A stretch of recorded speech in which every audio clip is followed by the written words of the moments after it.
طلعت رفاعي هون طلع. Hello Technolovers, dalam hitungan menit, ratusan nyawa melayang. Langit Lebanon berubah jadi neraka terbuka.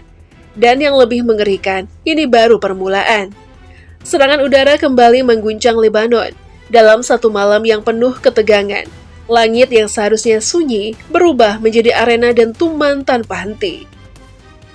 Ledakan demi ledakan terdengar dari berbagai penjuru, menandai salah satu eskalasi paling intens dalam beberapa pekan terakhir. Israel melancarkan gelombang serangan udara besar-besaran pada Rabu 8 April. Operasi ini bukan sekedar serangan biasa. Skala dan kecepatannya membuat banyak pihak terkejut. Dalam hitungan menit, puluhan titik strategis dihantam secara bersamaan, menciptakan kehancuran yang langsung terasa di lapangan. Perdana Menteri Israel Benjamin Netanyahu dengan tegas menolak anggapan bahwa Lebanon termasuk dalam kesepakatan gencatan senjata antara Israel dan Iran. Ia menekankan bahwa perjanjian tersebut tidak mencakup Hizbullah, kelompok yang selama ini menjadi kekuatan militer utama di Lebanon Selatan. Pernyataan ini menjadi sinyal jelas operasi militer di Lebanon bukan hanya akan berlanjut, tetapi berpotensi meningkat dalam intensitas dan cakupan. Militer Israel atau Israel Defense Force bahkan menyebut serangan ini sebagai salah satu gelombang udara terbesar yang pernah mereka lakukan terhadap Lebanon. Dalam waktu sekitar 10 menit saja, lebih dari 100 target berhasil dihantam, mulai dari pusat komando hingga fasilitas yang diduga digunakan oleh Hizbullah. Wilayah yang menjadi sasaran tidak terbatas pada satu titik. Pinggiran selatan Beirut menjadi salah satu arena paling terdampak, disusul wilayah Lebanon Selatan dan lembah Bekaa di bagian timur. Area-area ini dikenal sebagai basis kuat Hizbullah, namun juga merupakan tempat tinggal jutaan warga sipil. Dampaknya langsung terlihat. Kementerian Kesehatan Lebanon melaporkan sedikitnya 182 orang tewas dan sekitar 890 lainnya mengalami luka-luka akibat serangan terbaru ini. Angka tersebut bukan hanya statistik, melainkan gambaran nyata dari tragedi kemanusiaan yang sedang berlangsung. Jika ditarik lebih luas, jumlah korban sejak awal eskalasi 6 pekan terakhir telah mencapai sekitar 1.700 orang meninggal dunia. Yang lebih memilukan, 130 diantaranya adalah anak-anak. Angka ini memperlihatkan bahwa konflik ini tidak lagi terbatas pada target militer, tetapi telah merembet ke kehidupan sipil secara luas. Di tengah situasi yang semakin panas, Iran mulai meningkatkan tekanan. Korps Garda Revolusi Iran atau Islamic Revolutionary Guard Corps secara terbuka mengeluarkan ancaman keras. Mereka menyatakan bahwa jika serangan terhadap Lebanon tidak segera dihentikan, maka Iran akan memberikan respon yang tidak hanya tegas, tetapi juga menimbulkan penyesalan bagi pihak yang dianggap sebagai agresor. Pesan ini disampaikan melalui media resmi pemerintah Iran dan diperkuat oleh pernyataan pejabat tinggi IRGC. Bahkan disebutkan bahwa setiap serangan terhadap Hizbullah pada dasarnya adalah serangan langsung terhadap Iran. Artinya, konflik ini berpotensi meluas jauh melampaui batas Lebanon. Tidak hanya itu, Iran juga menyinggung Amerika Serikat dalam pernyataannya. Mereka menuduh Washington telah mengingkari komitmen dan turut bertanggung jawab atas eskalasi yang terjadi. Tuduhan ini semakin memperkeruh situasi, mengingat posisi Amerika sebagai sekutu utama Israel. Padahal sebelumnya Iran sempat mengajukan syarat gencatan senjata yang mencakup penghentian total perang di Lebanon. Namun hingga kini, syarat tersebut belum mendapat respon yang memadai dari pihak Israel maupun Amerika Serikat. Di Washington, juru bicara Presiden Donald Trump, yaitu Caroline Leavitt, secara eksplisit menyatakan bahwa Lebanon memang tidak termasuk dalam kesepakatan gencatan senjata yang sedang dibahas. Pernyataan ini seolah mengunci posisi Lebanon sebagai medan konflik yang terpisah di jalur diplomasi. Sementara itu, Hizbullah sendiri belum secara resmi mengklaim serangan balasan sejak gencatan senjata diumumkan. Namun mereka menegaskan satu hal penting, hak untuk merespon tetap ada. Mereka juga mengeluarkan peringatan kepada warga sipil yang telah mengungsi. Pesannya jelas, jangan kembali ke rumah sebelum ada kepastian resmi bahwa situasi benar-benar aman. Ini menjadi indikasi bahwa konflik masih jauh dari kata selesai. Pemerintah Lebanon berada dalam posisi yang sulit. Di satu sisi, mereka berusaha meredakan ketegangan dan mendorong solusi diplomatik. Di sisi lain, mereka terus menghadapi realitas di lapangan yang semakin memburuk. Upaya untuk memasukkan Lebanon ke dalam kerangka perdamaian regional terus dilakukan, namun sejauh ini hasilnya masih belum terlihat.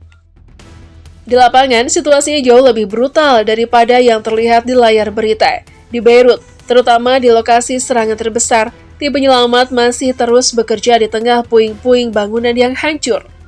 Mereka menggali reruntuhan, berharap menemukan korban selamat, namun yang sering ditemukan justru potongan tubuh manusia.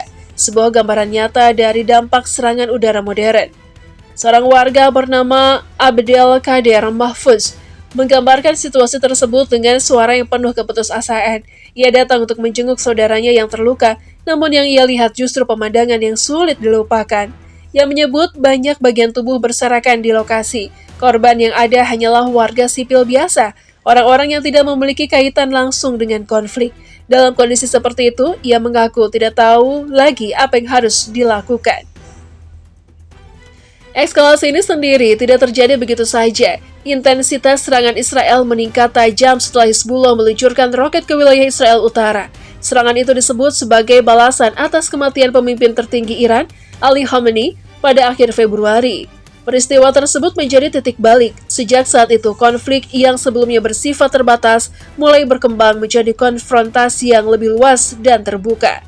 Padahal sebelum itu, Israel sudah beberapa kali melakukan serangan ke Lebanon, meskipun ada kesepakatan gencatan senjata pada November 2024. Artinya, ketegangan sebenarnya sudah lama terbangun, hanya menunggu pemicu untuk meledak. Israel mengklaim telah menewaskan sekitar 1.100 anggota Hizbullah dalam operasi mereka. Namun di balik klaim tersebut, dampak terbesar tetap dirasakan oleh masyarakat sipil.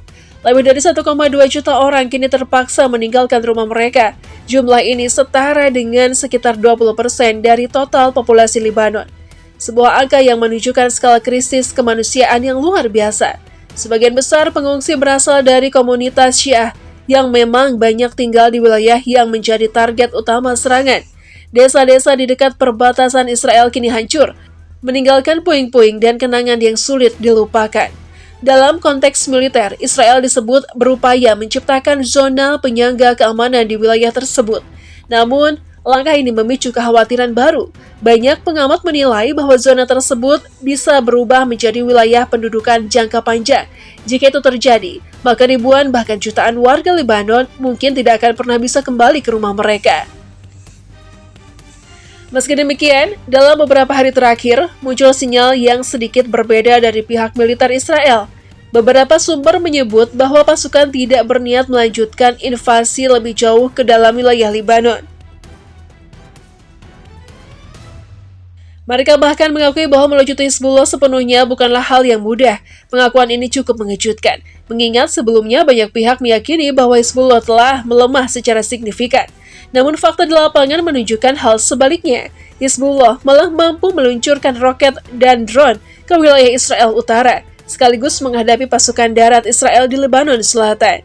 Di dalam negeri Lebanon sendiri, situasi semakin kompleks. Hizbullah menghadapi kritik dari berbagai kalangan yang menilai bahwa kelompok tersebut telah menyeret negara ke dalam konflik yang tidak diinginkan. Namun di sisi lain, dukungan terhadap mereka tetap kuat, terutama di kalangan warga Syiah. Hal ini membuat posisi Hizbullah tetap solid secara sosial, meskipun mendapat tekanan politik. Krisis pengungsian yang terjadi juga memperparah kondisi negara. Lebanon yang sebelumnya sudah dilanda krisis ekonomi kini harus menghadapi beban tambahan yang sangat besar. Sekolah-sekolah diubah menjadi tempat penampungan darurat.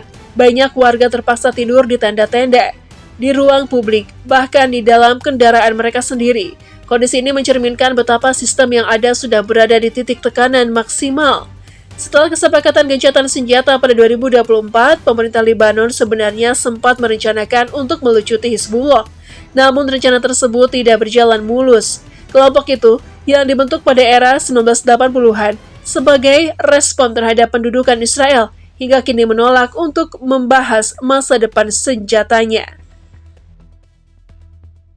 Presiden Lebanon, Joseph Aoun, memilih pendekatan yang lebih hati-hati. Ia menolak penggunaan kekuatan militer terhadap Hizbullah dengan alasan bahwa langkah tersebut justru bisa memicu konflik internal yang lebih besar. Sebagai alternatif, pemerintah Lebanon bahkan membuka peluang untuk melakukan negosiasi langsung dengan Israel. Sebuah langkah yang sangat jarang terjadi, mengingat kedua negara tidak memiliki hubungan diplomatik. Namun hingga kini, Israel belum memberikan respon terhadap tawaran tersebut. Di tengah semua ini, satu hal menjadi semakin jelas. Konflik ini belum mencapai titik akhir, justru sebaliknya, setiap perkembangan terbaru menunjukkan bahwa situasi bisa semakin memburuk kapan saja. Dan bagi jutaan warga sipil yang terjebak di tengahnya, waktu seolah berjalan lebih lambat, menunggu kepastian yang tak kunjung datang, di tengah ancaman yang terus menghantui dari langit.